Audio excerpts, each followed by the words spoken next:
Hello everybody, and welcome to Ancient Architects. Archaeologists have discovered new temples and standing stones at Gobekli Tepe in Turkey, a site which has been dubbed Ground Zero for human history earlier this month. At the beginning of July 2018, UNESCO's World Heritage Committee added the truly ancient Turkish archaeological site to the World Heritage List. Gobekli Tepe has been on the so-called Tentative List for 5 years before the decision was taken at the 42nd UNESCO World Heritage List Committee meeting in Bahrain. Gobekli Tepe, which translates to Potbelly Hill, is the world's oldest known megalithic structure. It dates back at least 12,000 years and is considered by experts to be the world's largest temple.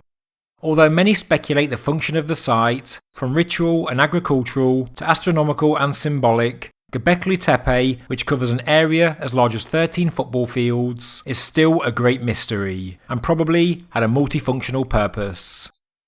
It has massive carved stones and T-shaped pillars that predate the accepted date for the invention of agriculture, a date that Gobekli Tepe has single-handedly pushed back many thousands of years, due to the site showing evidence of agriculture.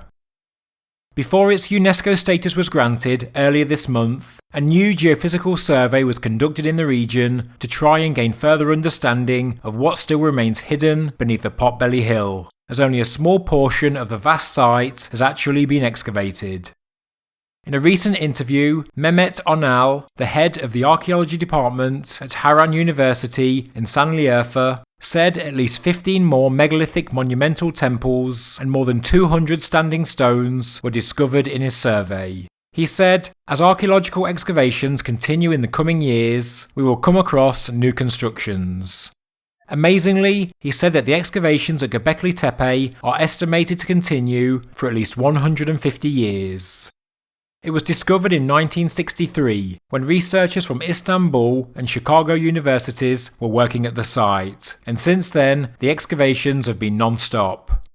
Considering that Onal believes excavations will continue for another 150 years, this will mean that the site would have had continual excavation for more than 200 years before we see the full picture.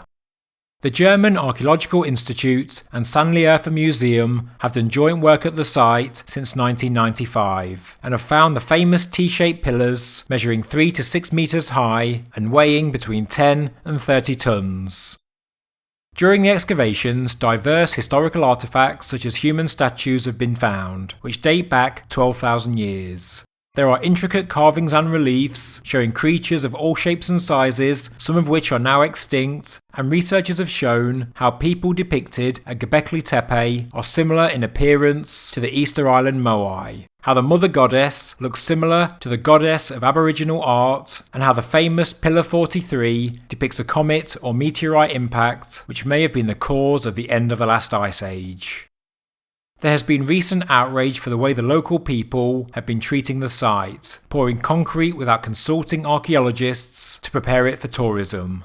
And now that a 4,000 square metre steel roof has been erected to protect the site, it has lost a great deal of its character. But UNESCO has quite rightly granted it World Heritage status. And although I'm all for allowing people access to the site to view our human origins, I just hope the archaeology is protected and does not come second to the money and tourism the site will inevitably bring in. Thank you very much for watching this episode of Ancient Architects. If you enjoyed the video, please subscribe to the channel, please like the video, and please leave a comment below. Thank you very much.